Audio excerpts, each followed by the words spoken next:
wabarakatuh. Alhamdulillahirabbil alamin.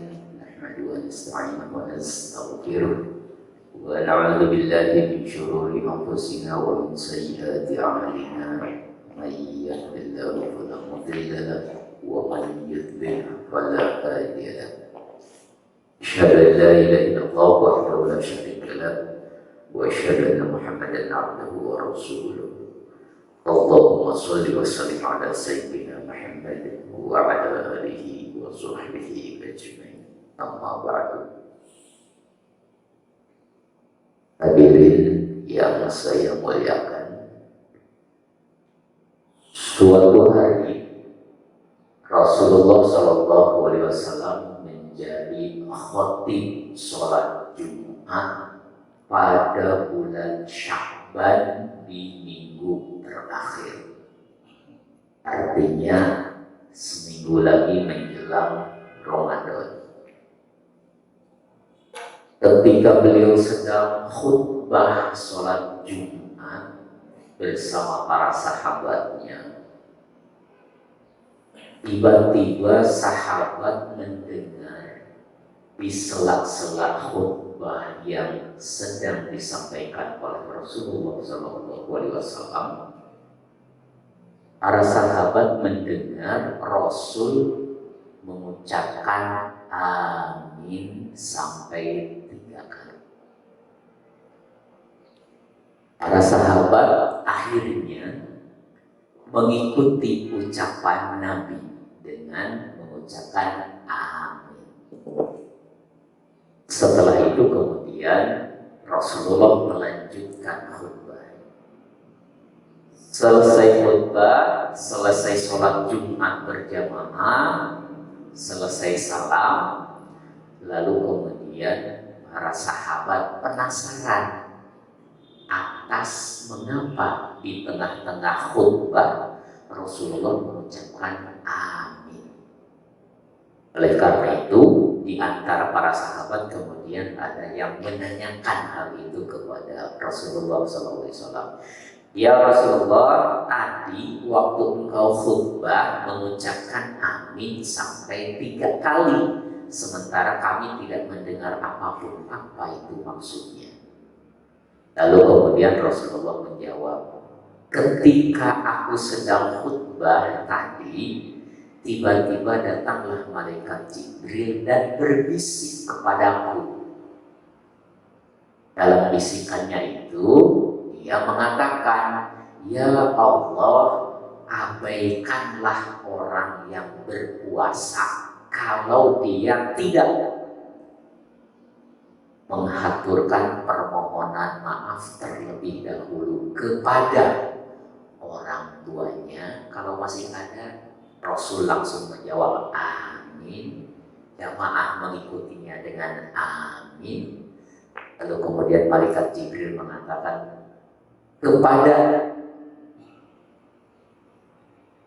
suaminya atau istrinya atau pasangannya. Kemudian Nabi pun dijawab dengan amin. Dan yang ketiga, abaikanlah orang yang berpuasa kalau dia tidak meminta maaf kepada orang di sekitarnya. Hadirin sekalian, hadis inilah yang kemudian menjadi dasar, menjadi alasan, menjadi kebiasaan bagi kita sebagai umatnya suka menyampaikan permohonan maaf sebelum melaksanakan ibadah puasa. Jadi saling meminta maaf itu bukan hanya kebiasaan, memang ada dasarnya. Jadi seolah terkandung makna bahwa kalau kita akan melaksanakan ibadah puasa akan lebih utuh, akan lebih paripurna manakala kita melakoninya dengan suasana yang bersih. Bersih secara fisik, bersih secara hati. Nah, itulah kenapa kita dihimbau, dianjurkan dan dibiasakan untuk meminta maaf sebelum kita melaksanakan ibadah puasa di bulan Ramadan.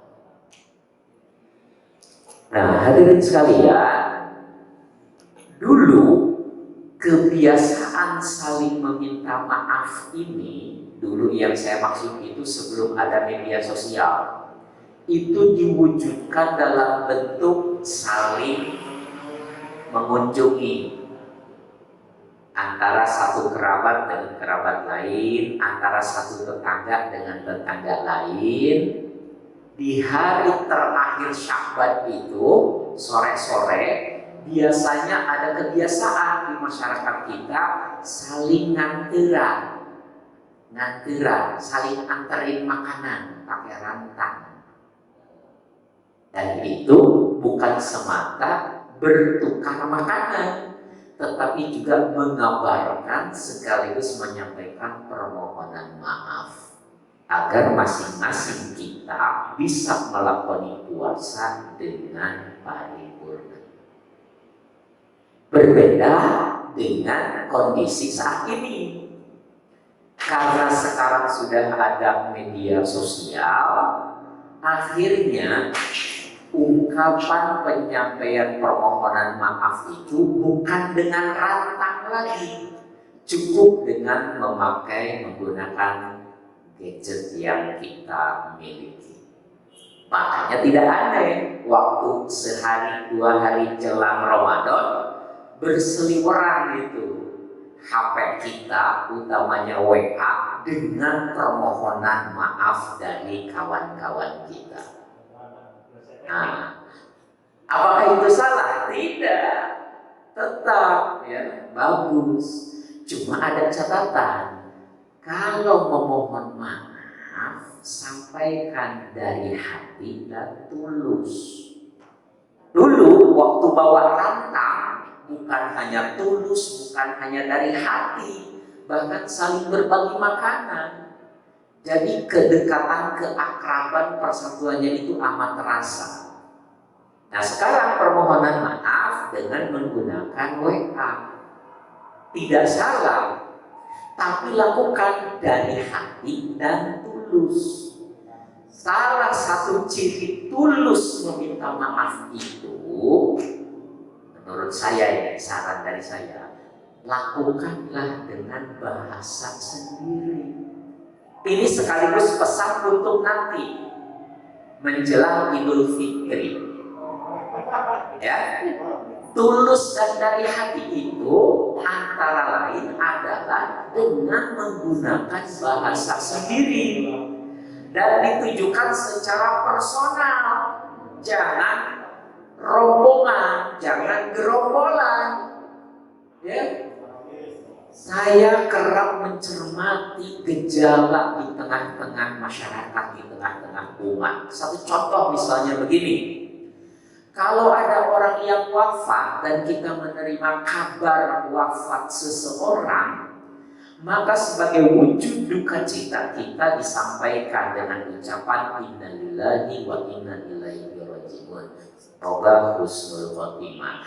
Tapi saya perhatikan dalam rangka efektif dan efisien dan mudah, jawaban bela sungkawa, ungkapan bela sungkawa itu kadang-kadang menggunakan stiker buatan orang. Nah, itu kurang tulus, bukan dan tidak mencerminkan dari hati.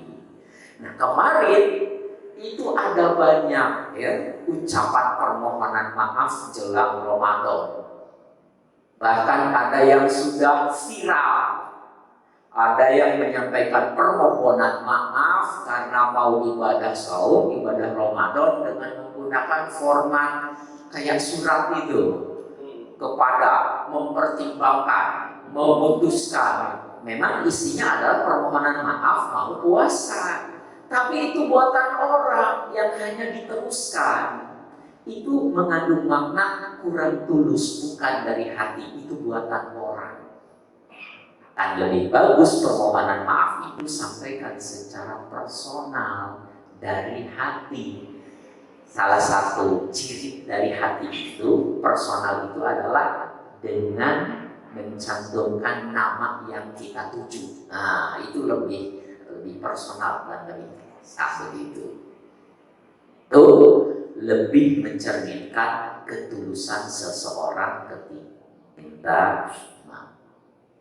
Dan itulah amatan saya atas gejala yang terjadi pada masyarakat. Himbauan dari saya, mari kita sampaikan permohonan maaf itu secara tulus dan dari hati, termasuk nanti menjelang Hari Raya Idul Fitri. Sampaikanlah ucapan itu. Kalaulah jarak itu menjadi alasan, kalaulah waktu itu terlalu sibuk dan tidak sempat bertemu, maka gunakan gawai atau gadget untuk menyampaikan permohonan maaf dan sampaikanlah secara tulus dan dari hati. Demikian dari saya. Terima kasih. Mohon maaf bila ada kalam yang salah. Semoga ada manfaatnya. Assalamualaikum warahmatullahi wabarakatuh.